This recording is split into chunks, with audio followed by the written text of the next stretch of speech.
Hello students, today we will discuss chapter 5th of history, which is the American Civil War. In this chapter we will discuss about causes of the American Civil War, role of Abraham Lincoln in the American Civil War, importance of Gettysburg Address and impact of the American Civil War. Let's begin with the chapter. Background to the American Civil War. After attaining independence from the British rule, the newly married from United States of America realized soon enough that they needed to expand economically. अब Britishers से आज़ादी लेने के बाद United states of America को ये समझ में आ गया कि अगर उन्हें डेवलप करना है तो उन्हें इकोनॉमिकली स्ट्रांग होना पड़ेगा, एक्सपैंड करना पड़ेगा अपने आप को। ठीक है, तो अब उनको पता था कि उन्होंने कितना संघर्ष किया है ये पाने के लिए। ठीक है, तो अब उन्हें अपनी मतलब अपने आप को स्ट्रांग बनाने के लिए, अपनी प्रोडक्टिविटी को बढ़ाने के लिए उन रिसोर्सेज को यूज़ करना पड़ेगा जो उनके पास अवेलेबल हैं। By the mid 19th century both northern and southern states, अब 19th सेंचुरी के मिड तक नॉर्दर्न स्टेट और सदर्न स्टेट दोनों ने एक तरह से अपने आप को डेवलप करने के लिए, प्रोडक्शन को बढ़ाने के लिए एफर्ट्स करने शुरू किए। ठीक है, तो अब नॉर्थ जो था वो इंडस्ट्रियलाइजेशन की तरफ जा रहा था उस टाइम पे, और फैक्ट्री बेस्ड मतलब फैक्ट्री सिस्टम वहाँ पे शुरू हो गया था। पर जो साउथ था अब वो अभी भी प्लांटेशन इकोनॉमी पर सरवाइव कर रहा था। ठीक है, वहाँ पे इंडस्ट्रियलाइजेशन अभी नहीं शुरू हुई थी। तो the plantation economy in the southern states dependent cheap labour, तो प्लांटेशन इकोनॉमी के लिए चीप लेबर चाहिए थी। ठीक है, जिसके जो क्या करते जो स्लेव्स फुलफिल करते थे उस टाइम पे अफ्रीका से लाए जाते थे। तो इंस्टीट्यूशन ऑफ स्लेवरी, जो ये स्लेवरी का जो कॉन्सेप्ट है, ये मेजर इशू था उस टाइम पे, जो कन्फ्लिक्ट हुई नॉर्दर्न स्टेट्स और सदर्न स्टेट्स के बीच में, जिसको हम क्या बोलते हैं, American civil war. The main cause of the civil war, जो सिविल वॉर का मेन कॉज था वो यही था कि उनमें कन्फ्लिक्ट हुई सोशल, कल्चर, इकोनॉमिक, उनके जो व्यूज थे उनको लेकर। ठीक है, जो नॉर्थ था वो इंडस्ट्रियलाइजेशन की तरफ ज़्यादा था, पर जो साउथ था उसमें वहाँ अभी इंडस्ट्रियलाइजेशन वो इतना प्रोग्रेसिव नहीं था। देन आता है causes of American civil war. सबसे पहले institution of slavery. By the mid of the 19th century, अब जो स्लेवरी का कंसेप्ट था वो ब्रिटिशर्स ने बिल्कुल ख़त्म करने का चाहा। ठीक है, तो इसकी वजह से क्या हुआ कि जो एटीट्यूड था स्लेवरी के लिए यूएसए का, वो भी उन्होंने चेंज किया। ठीक है, तो अब एक एंटी स्लेवरी मूवमेंट शुरू हुई नॉर्दर्न स्टेट्स में। The industrialist north felt that the abolition of slavery would free more people to work. अब नॉर्थ के जो स्टेट्स थे उन्होंने ये फील किया कि अगर स्लेवरी ख़त्म हो जाए, गुलामी ख़त्म हो जाए, तो ज़्यादा से ज़्यादा लोग फ्री होंगे और वो यहाँ पर आके हमारी इंडस्ट्रीज़ में काम करेंगे, जिसका फ़ायदा हमें होगा। ठीक है, तो इसीलिए वो अगेंस्ट थे जो स्लेवरी का कॉन्सेप्ट है उसके। ठीक है, वो एक तरह से ये साइन मानते थे कि इसकी वजह से ही जो सदर्न स्टेट्स हैं वो पीछे जा रही हैं। ठीक है, देन आता है Harriet Beecher's Stowe's Uncle Tom Cabin. Harriet Beecher Stowe anti slavery fiction work Uncle Tom Cabin published in 1852 was a powerful book which exposed the wickedness and evils of slavery। अब Harriet Beecher stove ने एक book के जरिए, एक ऐसी book के जरिए उन्होंने स्लेवरी को एक सोशल इवल माना और ये बताया कि किस तरीके से ये एक तरह से बाधा है, हिंड्रेंस है डेवलपमेंट के वे में। It started a wave of anti slavery reaction for most American. अब उन्होंने एक वेव स्टार्ट की जिसकी वजह से क्या हुआ कि जो नॉर्थ में अमेरिकन थे वो बहुत ज़्यादा इन्फ्लुएंस हुए और इस लड़ाई में शामिल हुए। देन आता है जॉन ब्राउन ट्रेड। तो on October 16 October 1859, an abolitionist named John Brown with his 21 accomplices tried to begin an armed slave rebellion by seizing United States arsenal at Harper's Ferry। तो अब एक तरह से कैप्चर करने की कोशिश की आर्सेनल को। ठीक है, यूनाइटेड स्टेट आर्सेनल को। तो अब इस एफर्ट्स में जॉन ब्राउन जो थे वो फेल हो गए। ठीक है, जिसकी वजह से उनके कई सारे आदमी मारे गए।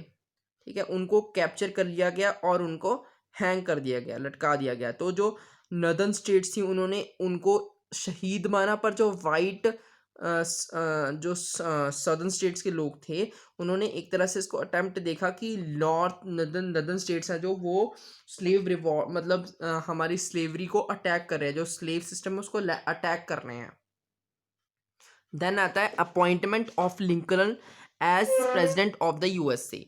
1860 में अब्राहम लिंकन जो थे वो 16 प्रेसिडेंट बने यूएसए के। ठीक है, उनके जो व्यूज़ थे स्लेवरी के वो भी एक सेम तरीके से कि जो स्लेवरी है वो एक तरह से हिंड्रेंस है, ठीक है, एक ईवल इंस्टीट्यूशन है। He was vocal critic of slavery and considered is violation of individual rights. तो उनको लगता था कि इसकी वजह से जो लोगों के राइट्स हैं वो वायलेट हो रहे हैं, वो खंडित हो रहे हैं, ठीक है, उनकी फ्रीडम अटैक की जा रही है इसकी वजह से। ठीक है, तो उन्होंने रिस्ट्रिक्ट कर दिया कि इसका एक्सपेंशन ये और बढ़ावा नहीं होगा वेस्टर्न फ्रंटियर में इसका। देन आता है secession of southern states appealed by the victory हैरान। अब लिंकन की जो विक्ट्री थी उससे हैरान होकर जो सदर्न स्टेट से उन्होंने डिसाइड किया कि हम यूनियन तोड़ देंगे, हम यूनियन में नहीं रहेंगे। तो उन्होंने कॉन्फिडेंस स्टेट्स ऑफ अमेरिका बनाया, किसके अंडर? जेफरसन डेविस के अंडर। ठीक है, उनको प्रेसिडेंट नियुक्त किया। देन आता है Lincoln was however determined to maintain the union. Lincoln चाहते थे कि यूनियन मेंटेन हो।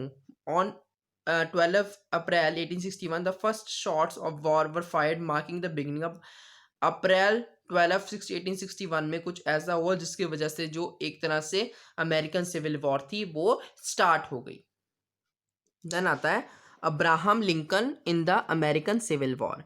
Throughout the first year and a half of his presidency, Lincoln made it clear that North was fighting to preserve the Union. अब Lincoln ने ये clear कर दिया था, अब्राहम लिंकन ने, कि जो नदर्न स्टेट्स है वो एक तरह से यूनियन को बचाना चाहती हैं और जो हमारी प्रोग्रेस के वे में जो हिंड्रेंस है उसको हटाना चाहते हैं, स्लेव को। ठीक है, ठीक है, तो वो समझते थे कि ये जो सदर्न स्टेट्स हैं इनको वीक कर रही हैं ये, तो वो हटाना चाहते थे। Liberation of slaves would also aid soldiers to the, अब उनकी वजह से जो अब वो स्लेव्स को जो फ्रीडम दे रहे थे, दिलवा रहे थे, उसकी वजह से जो वो लोग थे वो यहाँ कहाँ पे ऐड हो रहे थे? यूनियन आर्मी में, नदर्न स्टेट्स की आर्मी में, ताकि वो डिस सदर्न स्टेट को हरा सकें। देन आता है कि रोल क्या था? Emancipation proclamation. अब्राहम लिंकन को रूल पढ़ रहे हैं हम। On 1 January 1863 in the third year of the civil war, Abraham Lincoln issued an emancipation proclamation freeing all slaves. अब 1 जनवरी 1863 में अब्राहम लिंकन ने एमेंसिपेशन प्रोक्लेमेशन इशू किया, जिसके अंतर्गत freeing all slaves in the rebellious, जो सदर्न स्टेट्स के slaves हैं उनको फ्री करने का और उन्हें अपने साथ आर्मी में, मतलब नदर्न स्टेट की आर्मी में ज्वाइन होने का न्योता दिया। ठीक है, the proclamation thus declared abolition of slavery along with the preservation of union as the primary objective of the war. तो अब उनका जो प्राइमरी ऑब्जेक्टिव था वो क्या था? कि हमें यूनियन को बचाना है। देन आता है Gettysburg address. On 19 November 1863 Abraham Lincoln was invited to Gettysburg to dedicate the first national cemetery and honour the soldier who had died in the battle of Gettysburg in July 1863। अब 19 November 1863 को Abraham Lincoln को Gettysburg में बुलाया गया ताकि वो उन soldier को ऑनर कर सकें जो डाइड हुए थे बैटल ऑफ गेटिसबर्ग में जुलाई 1863 में। ठीक है, देन आता है इन हिज 3 मिनट्स, उनकी 3 मिनट स्पीच में उन्होंने नेशनल यूनिटी के ऊपर, डेमोक्रेसी के ऊपर, इक्वालिटी के ऊपर और जो स्लेवरी है उसको ख़त्म खंडन करने के ऊपर ये अपनी स्पीच में ये पॉइंट्स को मेन रखा, मुद्दा उठाया। ठीक है, इन चीज़ों पे स्ट्रेस दिया। ही हाईलाइट द प्रिंसिपल ऑफ, उन्होंने ये स्ट्रेस दिया कि सारे लोग एक हैं, समानता के ऊपर प्रभाव दिया। और उन्होंने ये बोला कि जब इंडिपेंडेंस हमारी डिक्लेयर हुई थी उस टाइम पे भी यही था कि यही चीज़ पर हमने जोर दिया था कि all man are created equal. ठीक है, सारे लोग इक्वली क्रिएटेड हुए हैं। Lincoln Gettysburg address is regarded as the masterpiece of political speeches of the world. तो ये याद रखना है, it is regarded as the masterpiece of political speeches of the world. Then आता है the American civil war. The American civil war किसके किसके बीच में फाउट हुई थी? 23 northern union states and 11 southern confederate states. हमने पढ़ा था कि यूनियन तोड़ के उन्होंने कन्फेडरेट स्टेट बना दी थी, ठीक है। 11 कन्फेडरेट स्टेट्स और 23 northern union states. Lasted for about 4 years, 4 साल में चली 1861 से लेके 1865 तक। It was a bitter war which resulted in destruction of southern infrastructure. इसकी वजह से साउथ को बहुत ज़्यादा नुकसान हुआ और बहुत सारी जानें गई। While the southern states fought with, जो सदर्न स्टेट्स थी वो पूरे जोश से लड़ी जनरल रॉबर्ट ली के अंतर्गत, ठीक है। पर नदर्न स्टेट थी जो उनके पास एक एडवांटेज थी, मेरिट थी, क्या थी उनके पास फ़ायदा, कि उनके पास रिसोर्सेज ज़्यादा थे, क्योंकि वो इंडस्ट्रियलाइजेशन में माहिर थे, इसीलिए उनके पास रिसोर्सेज ज़्यादा थे। 23 स्टेट्स के पास 22 मिलियन पॉपुलेशन थी, इसके बदले में 11 स्टेट के पास ओनली 9 मिलियन पॉपुलेशन थी। तो ये एक तरह से बहुत बड़ा अंतर था। देन इंडस्ट्रीज होने की वजह से उन्हें आर्मी का कोई भी क्या कहते हैं कमी नहीं हुई, जिसकी वजह से इसमें भी वो ऊपर थे north states. Then other civil war finally came to end. Civil war कब खत्म हुई? With the defeat of confidence in April 1865। 1865 April 1865 में कॉन्फिडरेट्स हार गए, ठीक है। जनरल रॉबर्ट ली ने अपने आप को सरेंडर कर दिया on up 9 April 1865. Through the victory of United States was clearly spelled that United States was indestructible unit and England had claimed that no state had the right to succeed from the Union.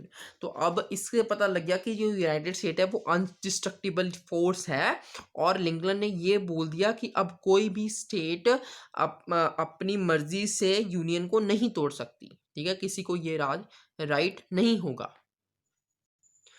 Then अब last आता है कि impact of the civil war. अब civil war का impact क्या हुआ?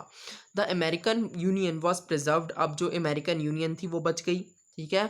Southern states को अब ये नहीं था कि वो अपने आप को ऑर्गेनाइजेशन से तोड़ देंगे, यूनियन से हटा लेंगे, तो ये चीज़ बच गई। उसके साथ क्या हुआ कि अमेरिका एक अनडिस्ट्रक्टेबल यूनियन बन गया, अनडिस्ट्रक्टेबल फोर्स बन गया।